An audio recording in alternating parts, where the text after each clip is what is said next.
सभी का स्वागत है। आज का दिन है 8वां स्पीकिंग इंग्लिश में। कुछ महत्वपूर्ण सहायक क्रियाएं। Some important helping verbs can, could, may, might, must, ought, to, should, would.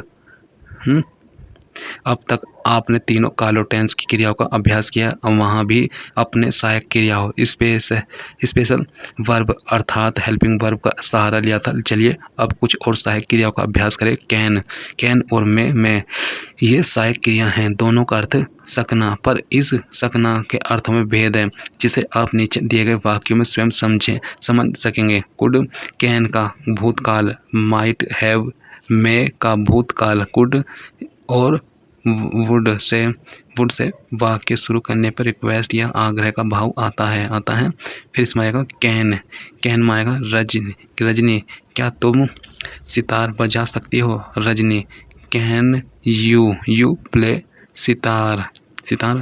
Shashi हाँ मैं बांसुरी बजा सकती हूँ। Shashi yes I can play the flute as well. फिर रजनी क्या तुम मेरी पुस्तक लौटा सकती हो? Rajni can you return my books can you return my books.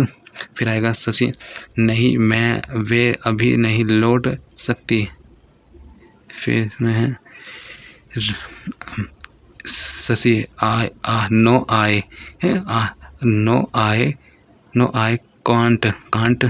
Can't return them yet. Rajni क्या तुम संस्कृत पढ़ा सकती हो? Rajni can you read Sanskrit? Shashi हाँ। शशि यस आई कैन मैं आएगा मैं छात्र क्या मैं अंदर आ सकता हूँ? स्टूडेंट में आई कम इन सर? फिर अध्यापक आ जाओ। टीचर यस यू में। फिर आएगा छात्र क्या मैं बाल सभा में सम्मिलित हो सकता हूँ? स्टूडेंट में आई अटेंड बाल सभा सर? फिर अध्यापक हाँ बड़ी खुशी से। फिर इसमें है अध्यापक हाँ बड़ी खुशी से।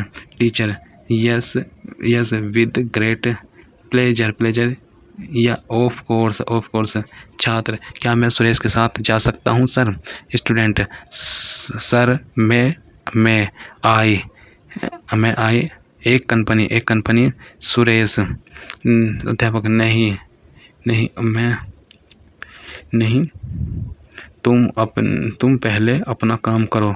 Teacher no you better finish your work first. फिर इसमें आएगा कुड में राजू क्या तुम यह काम अकेले कर सकें? Raju could you do this work alone? Suresh नहीं मैं इसे अकेला नहीं कर सका।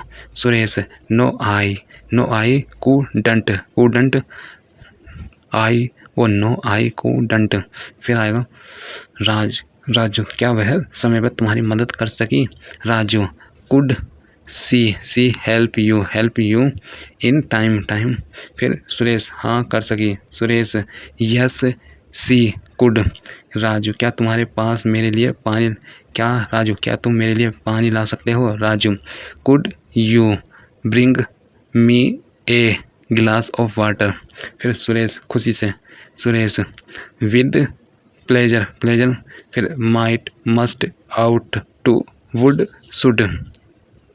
फिर आएगा सोहन वो शायद सोहन ने की मदद की हो। Sohan might have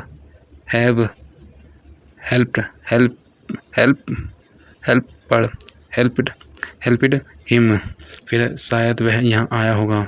he might have come here. फिर मुझे उसके विवाह पे अवश्य जाना है। फिर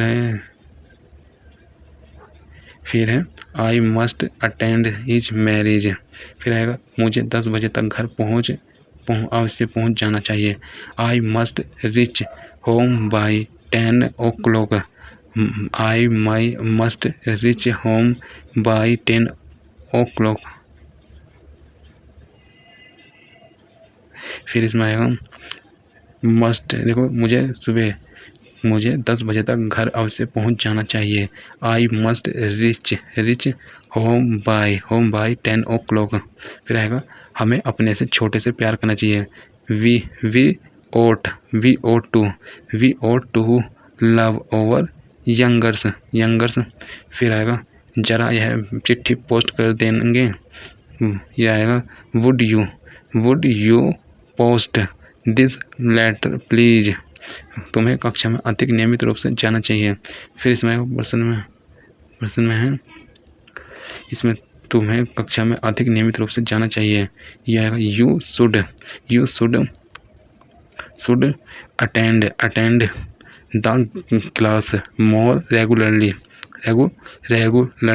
फिर याद रखे रिमेंबर में आएगा can I walk may I walk can you do this job may I did. फिर इसमें can you sing a song may I sing a song. ऊपर दिए गए कैन वाले वाक्यों में शक्ति, सामर्थ्य आदि भाव का बोध होता है और मे वाले वाक्य से अनुमति, आज्ञा मांगने अथवा इच्छा आदि भाव प्रकट होते हैं। कैन आई वॉक का अर्थ है कि क्या मुझे चलने फिरने की शक्ति है। इसी तरह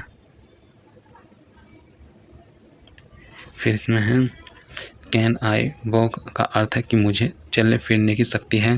फिर इसी तरह मैं वॉक इसमें आ जाएगा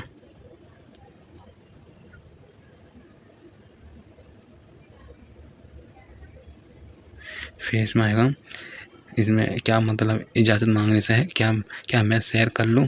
वैसे तो लोग कहीं कहीं मैं के अर्थ में कैन का प्रयोग करते हैं। यह बोलचाल में तो चलता है पर उचित नहीं है।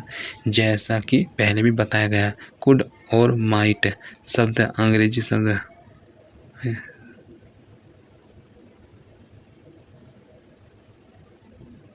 फिर इसमें आएगा प्रयोग इसमें जैसा कि पहले भी बताया गया कुड और माइट शब्द कैन और मे के भूतकाल के रूप हैं। इसी तरह ought और शुड का प्रयोग करते हुए भाव करना चाहिए को प्रकट करने के लिए किया जाता है। इन शब्दों के अर्थ को वाक्यों में इनका प्रयोग करके अच्छी तरह समझ लेना चाहिए।